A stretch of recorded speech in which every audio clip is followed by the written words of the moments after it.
Muy bien, pues muy buenas tardes, muchas gracias por la espera a los que estabais aquí desde hace un ratito. Como sabéis, hoy tiene lugar la conferencia inaugural de la exposición que quizá ya alguna de vosotras hayáis visto en el hall de la facultad, titulada Poetisas del 27, las grandes olvidadas, una lista incompleta. En esa exposición se da a conocer una parte injustamente olvidada de los literatos de la generación del 27. La Facultad de Filología, a través de su decano, Francisco González Ponce, quiere dar las gracias a la asociación Arte Apunta, que ha sido la que ha organizado y montado esta exposición, y en concreto a su presidenta, que nos acompaña hoy, Lourdes García Barros, por habernos cedido temporalmente la exposición para que podamos disfrutar de ella aquí en la facultad hasta el día 20 de mayo. Le voy a ceder enseguida la palabra a Lourdes García, quien nos comentará un poco no solo el contenido, sino el proceso hasta llegar a ese descubrimiento de estas figuras tan interesantes y tan desconocidas. Y después otros compañeros de la asociación le pondrán voz a algunas de las creaciones de estas escritoras del 27. Muchas gracias a todas las que estáis aquí, que hablo en femenino porque sois todas mujeres. Perdón.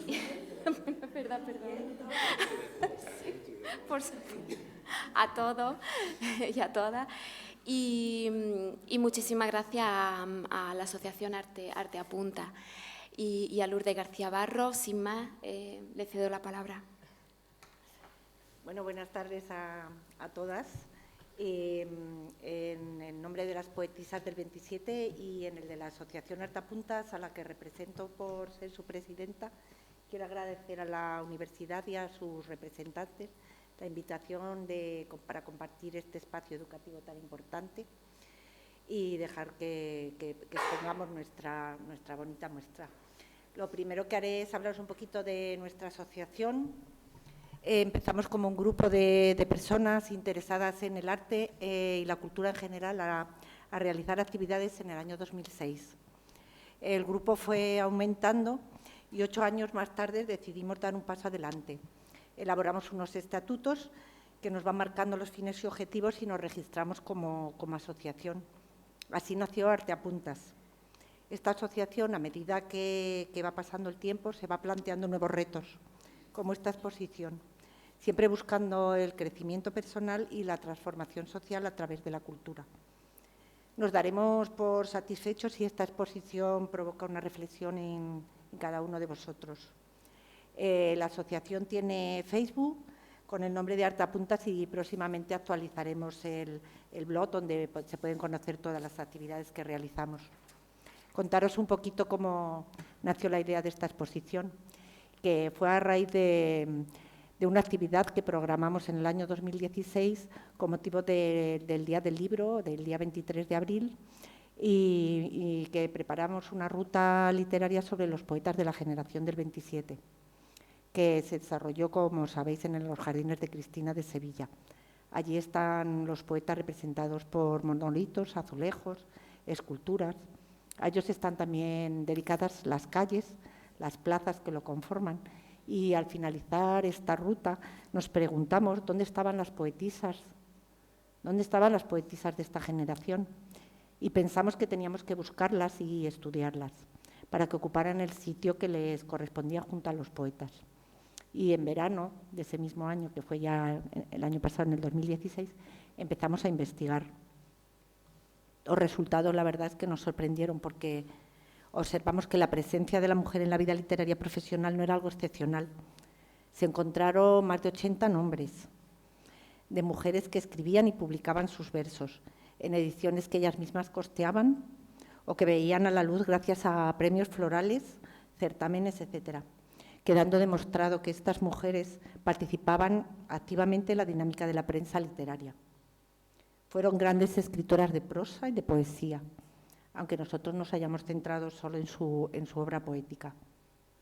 Nos cuentan las mismas poetisas que hace ya 90 años sus compañeros de generación se reunieron en el Ateneo de Sevilla para celebrar un homenaje a Góngora, en respuesta a la indiferencia del país por la cultura, decididas a honrar ellos mismos al insigne poeta cordobés, pues se cumplía el tercer centenario de su muerte.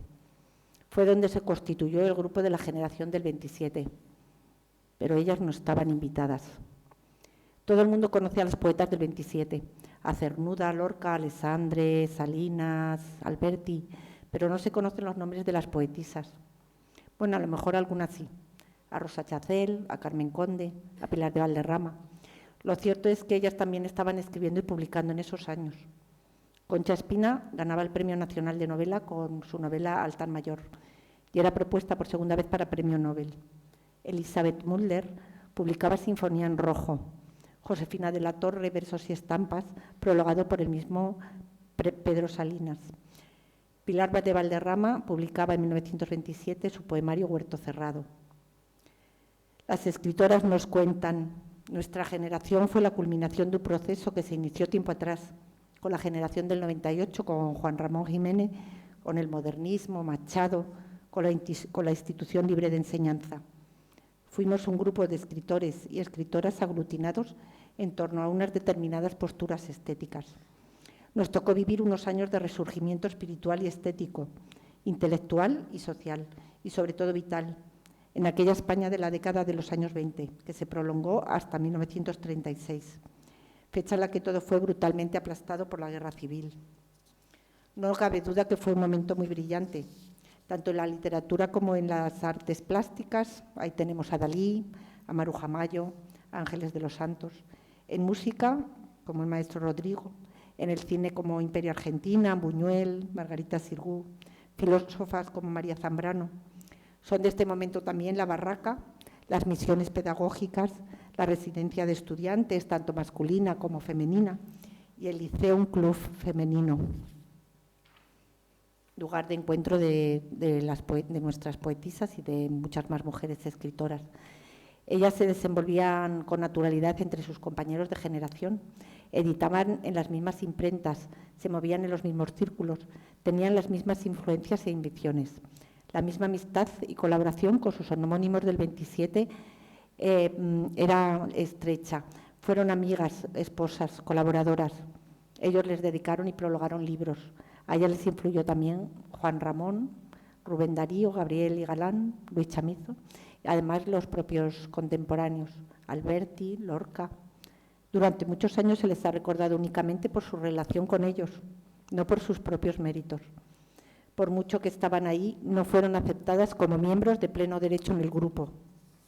Bueno, pues conozcamos un poquito a nuestras poetisas. Todas reúnen unas características comunes. Nacieron a finales del siglo XIX, hacia 1898 y 1907, realizando sus primeras obras hacia 1926. La mayoría procedía de familias aristocráticas, de la clase media o alta burguesía. En realidad, estas mujeres fueron, en cierto modo, privilegiadas porque, por su posición económica, tuvieron la capacidad de acceder a la cultura. Eran esencialmente urbanas, vivían en las ciudades como Madrid, Barcelona, Valencia, Sevilla. No dejaron ser fruto de las circunstancias en las que se movían y de la realidad que les tocó vivir. En muchos aspectos tuvieron que seguir un camino diferente al que les hubiera gustado, pero sus ideas eran progresistas e igualitarias y fueron poco a poco rompiendo moldes. Cultas e inteligentes. Sin duda, hablaban varias lenguas, como el francés, el inglés, el ruso, el portugués. Tradujeron autores como Pushkin, Keats, Shelley, a Pessoa. Algunas realizaron carreras universitarias y luego fueron profesoras de historia, de literatura, de química. Sabían música, se casaron con hombres que compartían sus aficiones e intereses, como Concha Méndez, que se casó con Manuel Alto Laguirre, Ernestina de Champurcín, que se casó con Domenchina, Carmen Conde con Antonio Oliver, o se casaron también con artistas como Rosa Chacel, que se casó con el pintor Timoteo Pérez Rubio. Tuvieron libertad de movimiento y fueron unas viajeras impenitentes. mujeres independientes que querían ganarse la vida con su trabajo literario. Frecuentemente escribían en la prensa del momento, en revistas como Umbral, Héroe, la Revista de Occidente, la Gaceta Literaria, pero muy pocas escritoras fueron incluidas en las redacciones de los periódicos. Únicamente Carmen de Burgos y Josefina Carabias. El resto solo fueron colaboradoras. Las revistas han sido consideradas como el medio de expresión y difusión más importantes que usaron los poetas y poetisas del grupo. En 11 años vieron a la luz 70 publicaciones en España. Fueron un importante testimonio de que la mujer se la tenía en cuenta, tanto como lectora como colaboradora en sus páginas. Y es interesante observar, como nos cuenta Pura Sánchez en su libro Mujeres en Obras, estas revistas iban dirigidas a un tipo de mujer e incluso iban diseñando y definiendo una tipología. Es difícil rastrear en la prensa su presencia, pues muchas de ellas utilizaban seudónimos. Ahí vemos a Lucía Sánchez utilizando un seudónimo masculino como Luciano de Sansaor, Elizabeth Mulder, que firmaba como Esfinge, Carmen Conde firmaba con el nombre de Florentina del Mar, incluso utilizaban varios seudónimos. Y es difícil localizar sus obras también por la censura ideológica producida por la Guerra Civil, que la relegó a las pocas que habían conseguido introducirse en la actividad periodística e intelectual al silencio o al exilio. Aprovecharon desde luego sus obras para denunciar sus situaciones, aquellas situaciones que consideraban injustas, de forma directa a través de sus artículos en las revistas o indirectamente a través de las novelas, tanto en voz de sus personajes o contando sus entornos. Sufrieron también, como los poetas y como tantos, el desarraigo del exilio. Concha Méndez y Ernestina fueron exiliadas en México, Pilar de Valderrama estuvo en Estoril, Rosa Chacel en Francia. En estos países siguieron escribiendo para poder mantenerse y allí desde luego dejaron sus huellas literarias. Habría que rastrearlas también allí para encontrar parte de sus obras. Fueron unas escritoras longevas, vivieron una larga vida, tuvieron una actividad creadora hasta edades muy avanzadas. Publicaron hasta el último decenio del siglo XX. Algunas murieron en fechas bastante recientes. Bueno, ya hablamos un poquito de cómo era su poesía. Compartían las líneas maestras de la poesía del 27, con sus particularidades y diferencias. Y seguían las inquietudes estéticas y culturales de la época de vanguardia española que se estaba viviendo. La metáfora es un componente esencial de esta poesía que está llegando y le confiere un gran hermetismo. Un poemita de Marina Romero, que luego nos va a leer Mamen otro poema, pero yo voy a leer uno muy cortito de 4 versos para que veáis un poquito el tema este de la metáfora. Dice: tenía la noche negra, su cabellera enredada, llegó la luz de la luna, mordiendo a gritos el agua. Utilizan una estética de poema breve, muy próxima a los movimientos de vanguardia, sobre todo al futurismo. Utilizan un lenguaje onírico unido al surrealismo. Os voy a leer un versito de Elizabeth Mulder, que se llama El pulpo.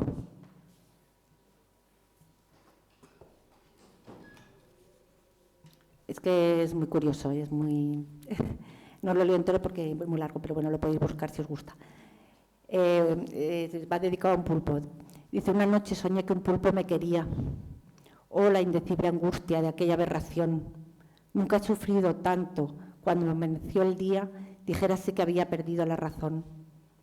Alguien ha visto a un pulpo, acercarse le quedo, asqueroso y lascivo, monstruoso y feroz.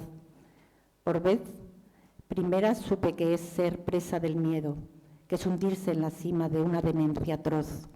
Como veis, bueno, pues un poquito también así como erótico y, bueno, muy cercano también al surrealismo. Juegan las escritoras con la escritura, eliminando grafías tradicionales, puntuación, mayúsculas, minúsculas. Lo vemos también en el poema este del pulpo, de Elizabeth Mulder. Y otro tema que aparece con frecuencia es la naturaleza. La naturaleza representa para ellas como la libertad que no tenían. Hablan de huertos cerrados, como Pilar de Valderrama, que tiene un poema dedicado a estos huertos, ¿no? Como la libertad que ellas no tenían, ellas dentro de sus casas, fuera estaban los jardines, ¿no? Ellas estaban en su vida tradicional, fuera estaba la libertad, ¿no? Bueno, pues esas las características así un poquito por encima de la poesía de las poetas. Hablarnos un poquito de la exposición. Bueno, pues después de toda la investigación que realizamos, pensamos que teníamos una deuda con estas poetas y que debíamos darlas a conocer a estas mujeres que fueron apareciendo, destacando sobre todo su obra poética. De todas aquellas que os digo que encontramos 80 nombres por lo menos, seleccionamos a 12. Y este número como símbolo del universo perfecto. Ellas van a representar a todas las demás. Únicamente con nombrarlas las vamos a sacar del olvido y las vamos a traer a la memoria. Son las poetisas que tenéis en los paneles del patio, pero esas, luego hay otras, como Casila de Antón, María Luisa Muñoz, Dolores Catarino, Josefina Bolinaga. Todo esto para que nos vayan sonando un poquito sus nombres. Pusimos toda esta información que habíamos recogido en lienzos con unos colores degradados y van sujetos por un sistema que se llama X-Banner, donde hemos plasmado su presencia física por medio de una imagen, la palabra vivida, una breve referencia de su vida, o sea, su biografía, y luego la palabra escrita o dicha, nombrando un poquito sus obras y un pequeño poema. Eso es lo que nos ha cabido en los lienzos. Con esta exposición lo que pretendemos es dejar constancia de una historia de invisibilización de las poetisas del 27, un sector de mujeres determinado, y hacerlas visibles, ya que las poetisas fueron sistemáticamente relegadas de todas las antologías, desde la primera de Gerardo Diego, de 1934, en la que solo fueron nombradas algunas de ellas, como en posteriores recopilaciones. Las mujeres no aparecen, lo que ocurre en la mayoría de los casos, solo hacen de un modo pobre, con sus nombres mencionados de pasada y repitiendo siempre los mismos: Ernestina, Josefina, Concha Méndez, Rosa Chacel, Carmen Conde. Y por supuesto no se las menciona para nada en las colecciones de los años posteriores a la Guerra Civil. Con la guerra, el sueño de una España libre y progresista terminó para ellas. Lo que más nos preocupó cuando terminamos el trabajo fue que vemos que en el siglo XXI las mujeres escritoras siguen prácticamente ausentes de los libros de texto, de los programas escolares, de los premios institucionales, de las colecciones de clásicos, de las celebraciones oficiales. La literatura, en fin, como otras expresiones culturales, refleja una realidad. Si queremos alcanzar una sociedad en la que mujeres y hombres tengan las mismas oportunidades, los mismos derechos, el mismo protagonismo y la misma libertad, necesitamos visibilizar a las escritoras que existieron y existen, que dieron y dan forma y sentido a las experiencias de las mujeres, a sus puntos de vista, a sus inquietudes y propuestas y a su espíritu crítico. En esta exposición están presentes solo las poetisas, pero es nuestro deseo que poetas y poetisas del 27 compartan un espacio común en una exposición en que se conmemore el 90 aniversario de la generación del 27, en la que estén todos incluidos. Ese es nuestro objetivo para después del verano. Sacar los paneles de ellos y ponerles a todos juntos, si puede ser, en el Ateneo, en nuestro proyecto. Es también nuestro deseo que este laborioso trabajo se divulgue y que sea itinerante, que recorra centros culturales, ayuntamientos, institutos, que sea solicitada por asociaciones. Os podemos dar nuestro correo electrónico y el teléfono si alguien quiere ponerse en contacto con nosotros. Al día de hoy la exposición ya ha estado en el Centro Cívico de las Sirenas, donde se inauguró en diciembre del 2016, en la Casa de la Cultura de Alcalá del Río, en la Biblioteca de Alcalá de Guadaira, en el Instituto Ilipa Magna de Alcalá del Río y ahora aquí, teniéndola reservada ya el Ateneo, el Antiquarium, la Universidad de Burgos, el Aula de Mayores y bueno, pues que nos la vaya pidiendo. Para finalizar quiero un agradecimiento muy especial a las personas físicas y jurídicas que han hecho posible esta exposición. Bueno, contaros que no hemos tenido ninguna subvención institucional, que ha salido de la asociación y luego de personas que han colaborado con nosotras, como las empresas Sevilla Museo Vivo, que se dedica a la interpretación del patrimonio, y la empresa Inforaria, que es de documentación, a las personas, a los profesores y profesoras que nos han ayudado en la corrección de los textos, a la Fundación Trinidad Comas, que ha trabajado mano a mano con nosotros, a la secretaria de la Fundación Trinidad Comas la están operando ahora mismo y no ha podido asistir, y bueno, pues esperamos que vaya todo muy bien. Y a la Fundación Imagen de Cochabamba, que es la que nos ha hecho el bonito cartel y las imágenes de los marcapáginas, etcétera. Hemos realizado esta exposición con muchísima ilusión y tiene muchísimo trabajo detrás.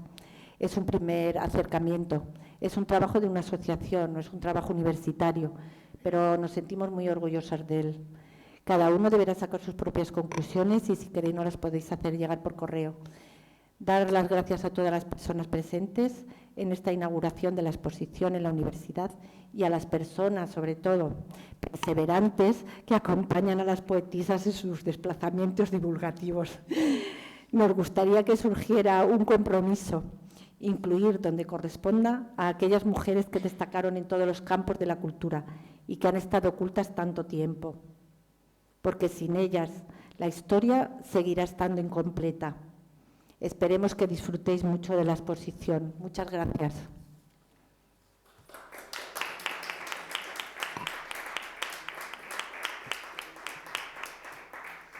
Bueno, a continuación, unas cuantas personas voluntarias de la asociación nos van a leer una poesía de alguna de las poetas que hemos estudiado y que tenemos representadas ahí en los lienzos del patio. Y bueno, luego si queréis hacer alguna preguntita y os la sabemos contestar, pues fenomenal.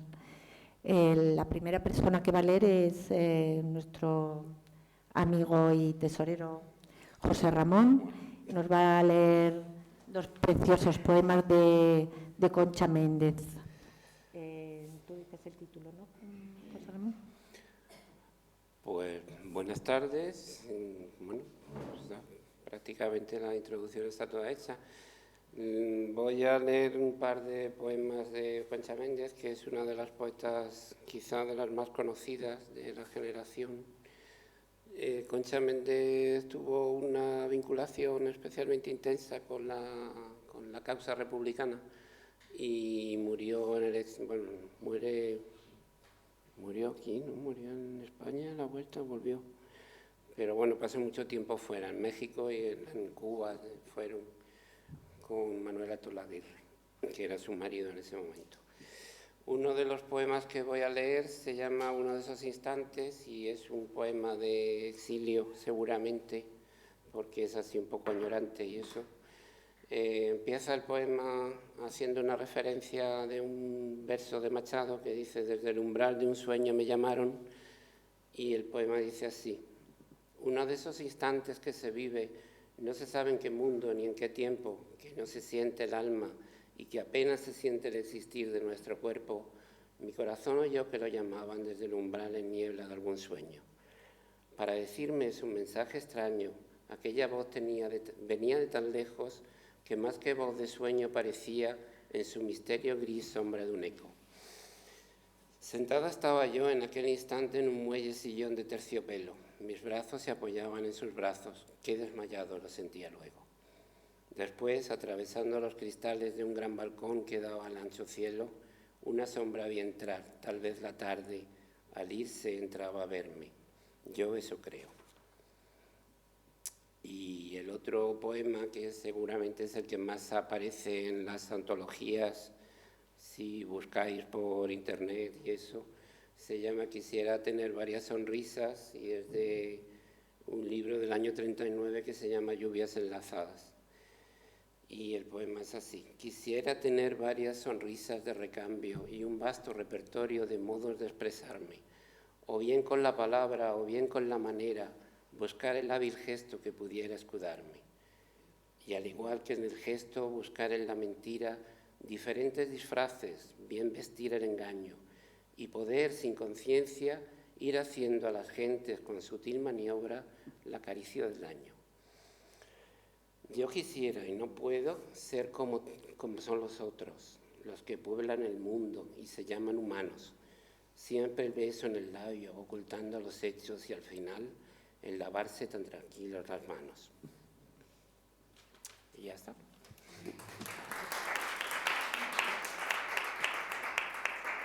Muchas gracias, José Ramón.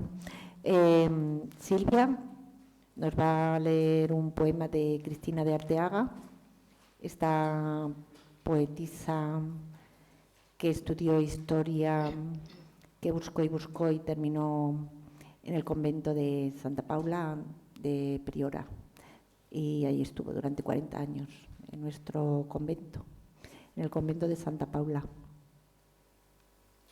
Poema. Señor, haz de mí un instrumento de tu paz, que allí donde haya odio, ponga yo amor, donde haya ofensa, ponga yo perdón, donde haya discordia, ponga yo unión, donde haya error, ponga yo verdad, donde haya duda, ponga yo fe, donde haya desesperación, ponga yo esperanza, donde haya tinieblas, ponga yo luz, donde haya tristeza, ponga yo alegría.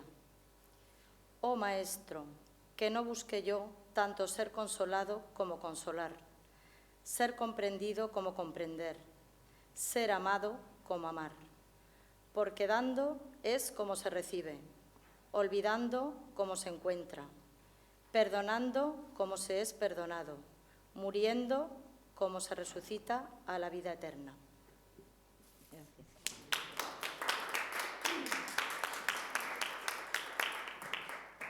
Bueno, Susi nos va a leer un poema que se llama La zarpa, es de Elizabeth Mulder.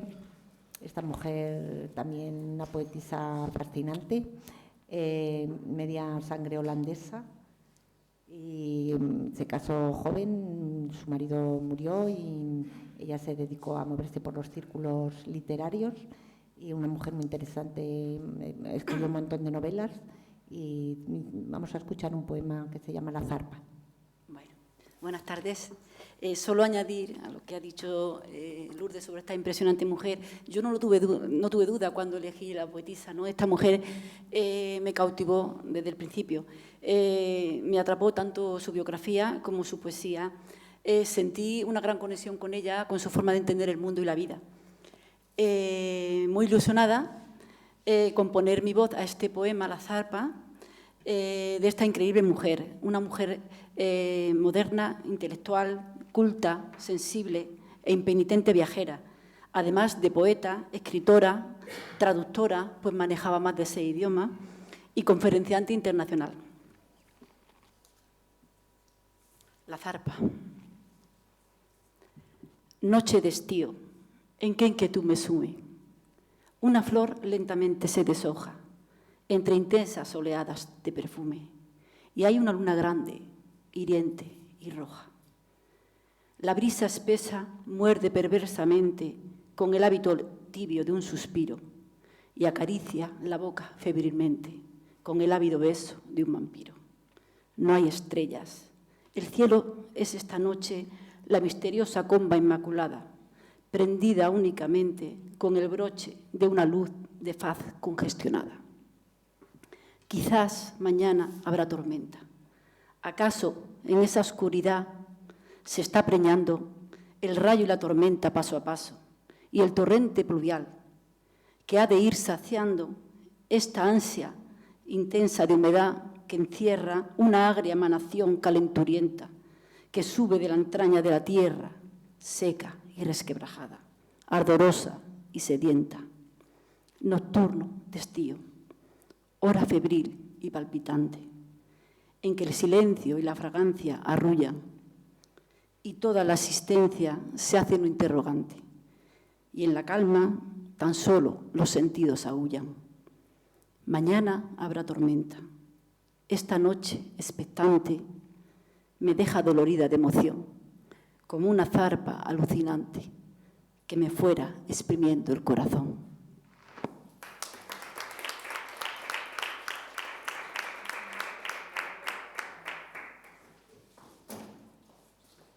Bueno, Mame nos va a leer un poema de la poetisa Marina Romero. ¿Vas a decir algo de Marina Romero? No. Bueno, Marina Romero fue también una de las poetisas que se movió en este momento y se escapó un poquito del encorsetamiento que tenían el resto de las poetas. Estudió casi toda la carrera fuera, en los Estados Unidos, en varias partes de los Estados Unidos, y luego volvió a España y fue profesora de literatura tanto en España como en los Estados Unidos. Y también una gran poeta. Nos va a leer el verso que se llama, Mame. Bueno, no tiene nombre, ¿no? ¿Verdad? No tiene título. Pero está dedicada simplemente a los que han sentido el dolor de la distancia. Y empieza así. Si esta, la soledad, es transitoria, también de paso va la compañía. Inútil anhelar que cualquier día nos llegue al corazón firme memoria. Es difícil tejer sólida historia de imposible amasar con alegría. No es la vida continua algarabía, ni cangilón monótono de noria. Hay que darle al momento lo que pida, sin esperar jamás chorro constante, que mitigue la sed del alma ardiente. De momentos de hacer se hace vida, porque un sorbo de luz dura un instante, y el que afirme lo eterno, miente, miente.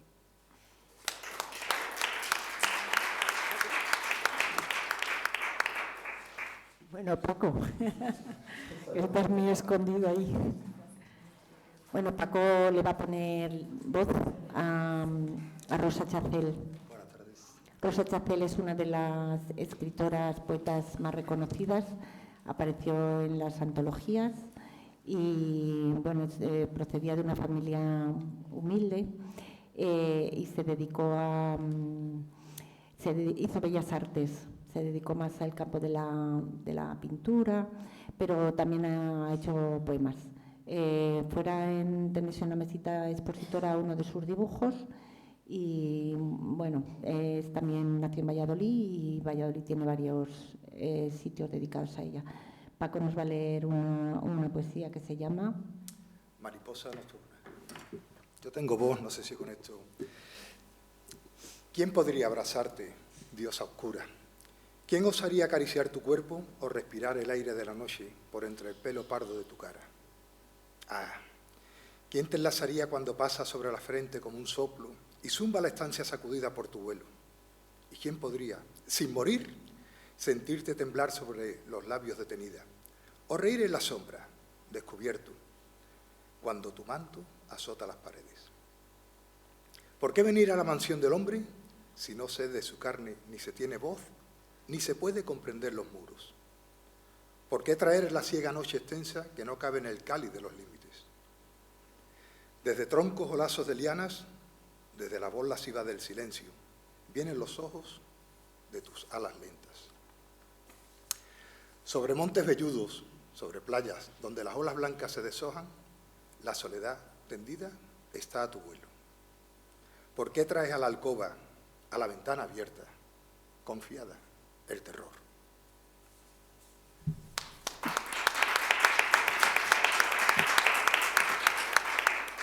Bueno, pues muchas gracias a todos los asociados que han leído, a los poetas, que han dado a las poetisas. Y el público que hemos tenido, un poquito pero de calidad. Si queréis preguntar alguna cosita y os la sabemos responder, pues